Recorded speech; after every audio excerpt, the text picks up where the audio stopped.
No Bula Legal de hoje, você vai saber como a reforma tributária vai impactar a sua farmácia com a mudança na alíquota de alguns impostos e também quais propostas estão tramitando na Alerj propondo redução no ICMS.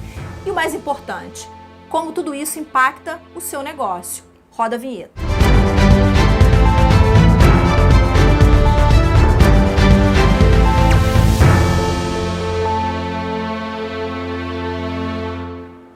Olá, este é o Bula Legal, um programa que está de olho na Alerj e no Congresso Nacional para proteger a sua farmácia. Toda primeira quarta-feira do mês, 19 horas, eu, Viviane Massi, e os comentaristas André Borba e Eduardo Brito, da Arco Advice, vamos conversar aqui com você sobre os projetos de lei em tramitação que são bons e ruins para o setor e o que tem sido feito para reverter a situação. Aproveita que você está aqui, já se inscreve no canal, ative o sininho das notificações para você não perder nenhum programa, que os temas são super interessantes e super relevantes para o seu negócio, não se esqueça disso. Hoje aqui comigo, André Borba, analista e consultor político da Arco Advice. André, muito obrigada pela sua participação. Hoje somos eu, você e o nosso convidado. Hoje o Eduardo está de folga? Tá de folga. Mais uma vez um prazer participar do programa. Prazer é todo meu. Olha, para quem não conhece, a Arco é uma das principais empresas de monitoramento político do Brasil. A Arco prevê riscos, antecipa tendências e, por isso, a parceria da Arco Advice com a Ascoferj é muito relevante para o varejo farmacêutico. E hoje a gente tem a participação especial do Giovanni Coelho. Daqui a pouquinho ele vai entrar aqui comigo e com o André para comentar sobre a reforma tributária e sobre o ICMS no Rio de Janeiro. Então não sai daí, fica com a gente até o fim do programa, porque o Giovanni é um dos maiores tributaristas do Brasil. A conversa com ele está imperdível. André, as pautas de hoje são recuperação fiscal do Rio de Janeiro, redução do ICMS, reforma tributária e descarte de medicamentos. A situação do Rio não é boa, né, André? O Rio vive um momento delicado de recuperação fiscal, que dificulta a aprovação dos projetos, dificulta falar em redução de imposto. Explica pra gente, André, o que significa para a economia do Rio de Janeiro, para as empresas que estão no Rio de Janeiro, esse momento de recuperação fiscal? Bom, na verdade, esse processo, esse regime de recuperação fiscal, ele já vem desde 2017 no Rio de Janeiro. À época, o governador Luiz Fernando Pezão já houve alguns cortes e alguns benefícios fiscais de alguma empresa, mas fato é que recentemente foi criado um novo plano de recuperação e o Rio de Janeiro, para fazer parte, poder aderir a esse plano, ele necessita cumprir algumas exigências. Dentre as exigências, tem que reduzir em 20% os benefícios fiscais que hoje em dia estão concedidos a empresas. Naturalmente, esse é um tema que vai ser discutido tanto dentro do Poder Executivo quanto do Poder Legislativo. Ontem mesmo foi publicado, ontem no dia 29 de setembro, foi publicado um projeto de lei de autoria do deputado Luiz Paulo, onde ele cria como se fosse uma força-tarefa da Secretaria de Fazenda e do Tribunal de Contas do Estado, justamente para avaliar todos os benefícios fiscais que foram concedidos nos últimos 10 anos. E isso justamente para ver aonde que vai poder cortar esses 20%, quais os setores deram mais ou menos contrapartida. Entendi. Agora, a gente tem aí, né, na Alerj, a gente tem alguns projetos de lei tramitando, pedindo redução de ICMS. A gente vai entrar no tema de ICMS, que eu acho que é ali a principal dificuldade do Rio de Janeiro hoje. Queria que você falasse para a gente sobre esse projeto. O principal deles é do deputado Rosenberg Reis, que é o projeto 2852, que prevê uma equiparação do ICMS do Rio de Janeiro com o ICMS São Paulo, que é de 12%. Nesse momento que o Rio está vivendo, você acha que esse projeto pode passar? Você acha que dá para chegar nessa alíquota? Na verdade, esse projeto é um projeto antigo, ele foi feito antes, não antigo, mas ele está parado desde 2020, ele foi feito antes mesmo desse novo regime de recuperação fiscal. Ele encontra parado justamente porque necessita de uma discussão melhor, porque o Rio de Janeiro não pode conceder benefícios enquanto faz parte de um plano de recuperação. Mas, se tem uma boa notícia, é que o presidente da Assembleia Legislativa, André Siciliano, que é uma figura forte, como eu já comentei no nosso primeiro programa, eu acho que eu sempre vou comentar, pelo menos nos próximos programas, que ele está pessoalmente engajado em discutir sobre a questão do ICMS para indústria farmacêutica e medicamentos. Então, isso é um bom sinal. A gente não sabe se efetivamente o projeto que está aí pode caminhar ou se pode ser algo mais amplo, até mesmo partindo do Poder Executivo. Entendi. Bom, o que a gente sabe, e a gente discute muito isso, já fiz várias entrevistas aqui no canal falando sobre isso, é que uma alíquota de 20% de ICMS no Rio de Janeiro definitivamente não cria um ambiente favorável para os negócios. E para comentar isso aqui, para contextualizar isso para a gente tem uma participação especial hoje do Giovanni Coelho, um tributarista da Sintax. O Giovanni já está aqui com a gente. Giovanni, tudo bem? Muito obrigada pela sua participação. Seja bem-vindo. Tudo bem, Viviane? Tudo bem, André? Prazer estar com vocês aqui nesse tema tão importante para o Rio de Janeiro e pessoas inteligentes, pessoas fortes, trabalhando para que isso aconteça no Rio de Janeiro. Tenho certeza que vai acontecer. Você acredita que isso realmente vai acontecer, Giovanni? Porque, assim, a gente tem dados que mostram que as empresas estão indo embora do Rio de Janeiro. Por exemplo, o Espírito Santo, em 2016, ele arrecadou cerca de 240 milhões de reais com ICMS, ele tem uma alíquota de 17%. Me corrija se eu estiver errada nisso, tá? Porque não é a minha praia. Mas, em 2020, o Espírito Santo arrecadou o dobro. 475 milhões de reais, ou seja, mesmo com uma alíquota menor, o Espírito Santo está arrecadando mais imposto. O que isso significa? Que as empresas estão saindo do Rio, estão indo para o Espírito Santo, estão indo para Minas Gerais. Queria que você fizesse rapidamente um balanço para a gente do impacto que tem para o Rio de Janeiro e para as empresas essa alíquota de 20%. Então, o Rio de Janeiro é o estado que tem a tributação mais complexa do Brasil hoje em dia. Né? Os donos de farmácia, ao comprar um medicamento com mesmo preço fábrica, mesmo desconto de distribuidoras diferentes, não sabe qual que é o custo que vai vir, não sabe qual que é o valor da substituição tributária que vai vir. Então, é um cenário totalmente complexo. O Rio de Janeiro ainda acontece o seguinte, mesmas empresas iguais, do mesmo KNAI, com a mesma operação, pode ter regimes tributários diferentes. Podem ter interpretações da legislação diferentes. Então, isso faz com que um seja mais competitivo que o outro. E no estudo feito aí pela Sintax, junto com a Ascoferj, com o pessoal, o que a gente viu na análise? Apesar dos medicamentos genéricos ter alíquota de 20%, a arrecadação média gira em torno de 7%. Os outros medicamentos similares e referência, apesar de ter alíquota de 20%, a arrecadação é em torno de 13,3%. Ou seja, com uma mudança de 12% para 18%, uma equalização, né, uma tributação mais simples para o Rio de Janeiro, faria com que a arrecadação aumentasse até um pouco mais e ficasse mais simples e igualitária para todos.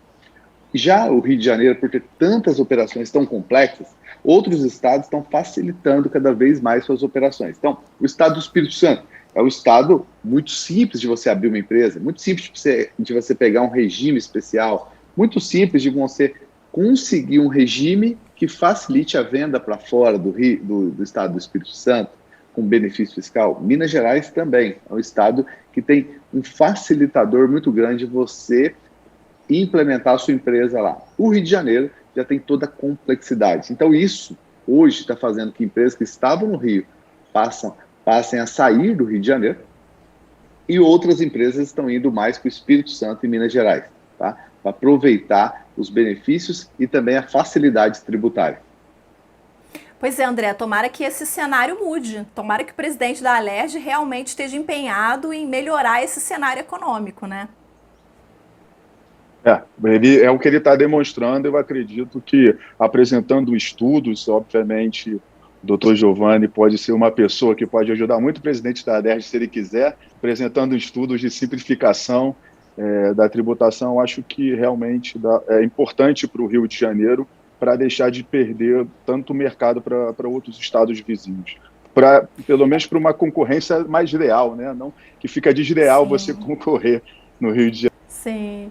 Sim, o Rio tem que seguir o exemplo de Minas Gerais, né, que já está aí contando com o apoio do Giovanni para fazer alguns ajustes tributários lá. Gente, eu quero falar um pouquinho sobre a reforma tributária, né? A gente está falando de imposto e não tem como não falar da reforma tributária, essa reforma enorme que já passou por várias mudanças, até eu que fico acompanhando me perco no meio do caminho, mas vou aproveitar a participação do Giovanni aqui para falar um pouquinho da reforma no que diz respeito ao PIS e a COFINS, porque hoje em dia, né, Giovanni, tem aí um benefício fiscal para alguns medicamentos. Tem a lista positiva, negativa, neutra. E me parece que a proposta do governo é retirar os benefícios fiscais dos medicamentos, desses dois impostos, do PIS e da COFINS. É isso mesmo? Como é que isso vai impactar a farmácia se a retirada desse benefício acontecer, Giovanni?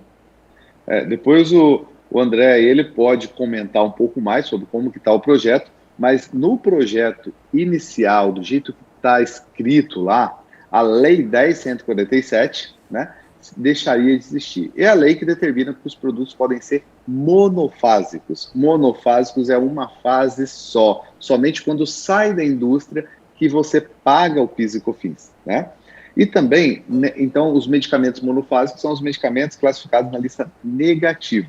Também temos os medicamentos monofásicos, onde o governo deixa gerar um crédito presumido, para que não se pague nada de PIS e COFINS na cadeia.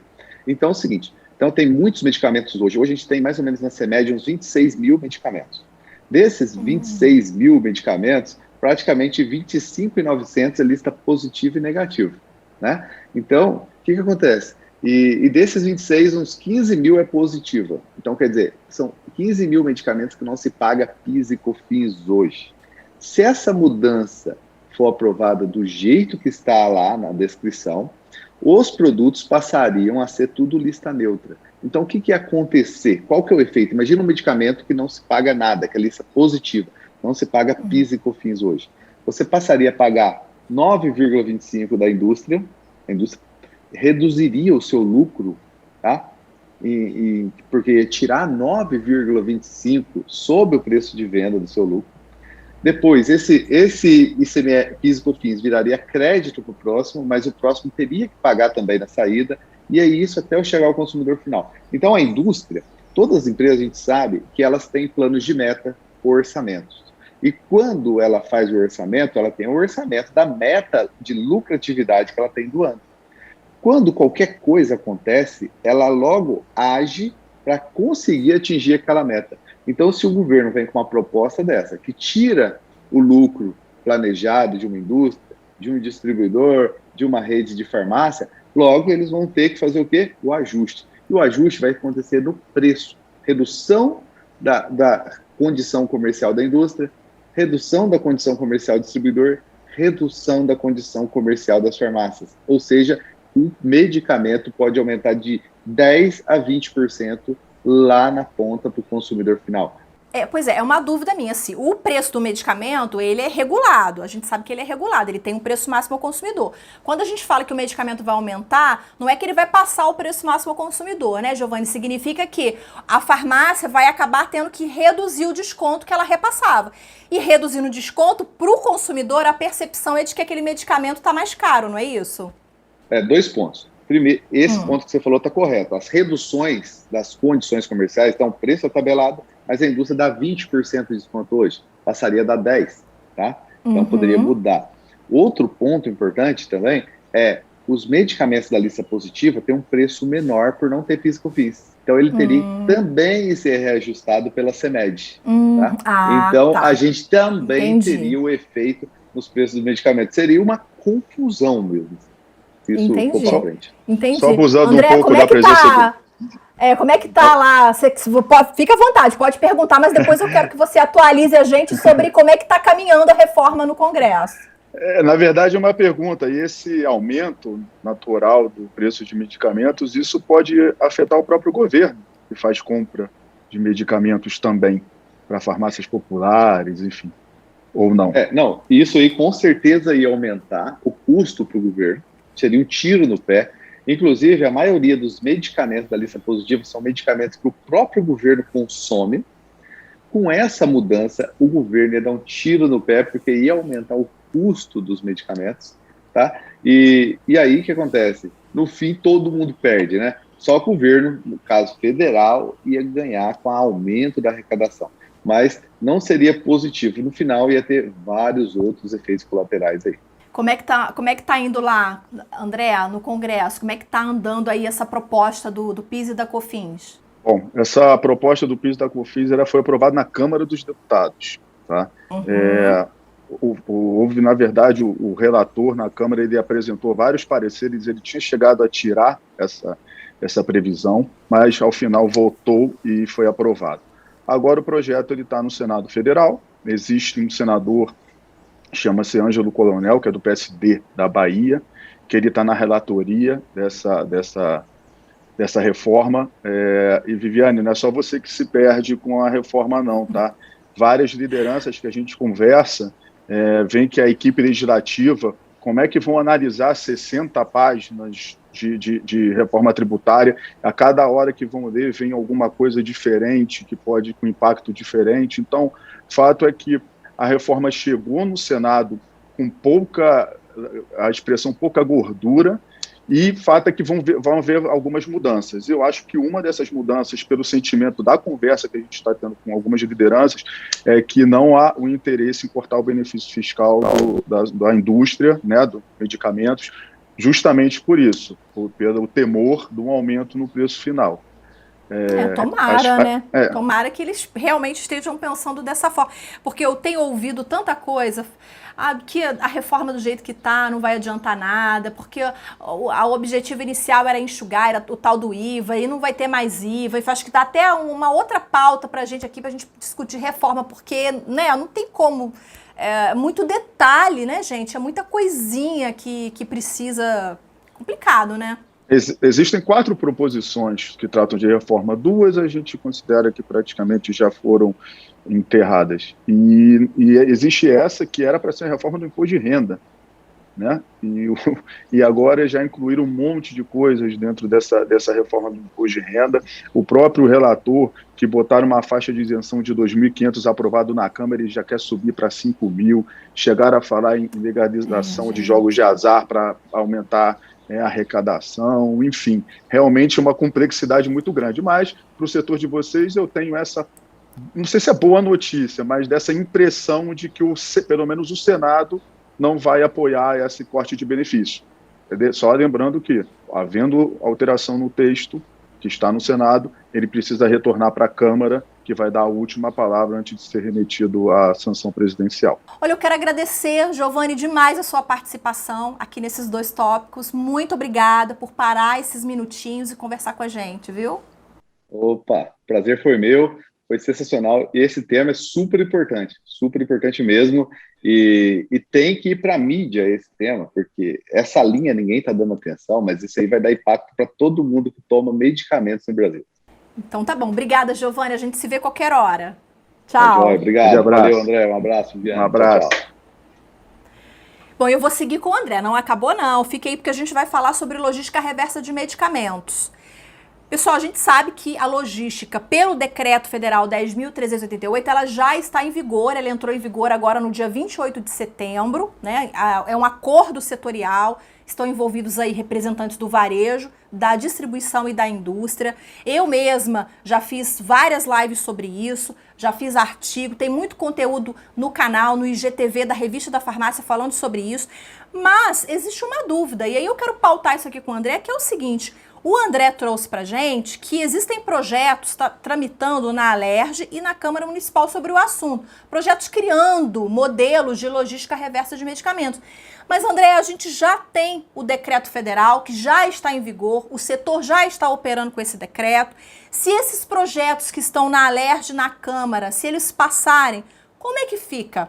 Por exemplo, o município do Rio de Janeiro, se tem uma lei municipal sobre logística reversa, vai obedecer à lei municipal ou vai seguir o decreto federal? Explica pra gente como é que fica esse rolo. Bom, na verdade, como na maioria dos casos do Brasil, toda atividade legislativa pode judicializar. É óbvio que a lei era muito aberta.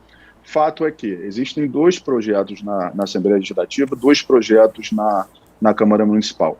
Uma coisa que nós temos que deixar claro também é que 2 desses 4 projetos, eles foram feitos antes do decreto. Então,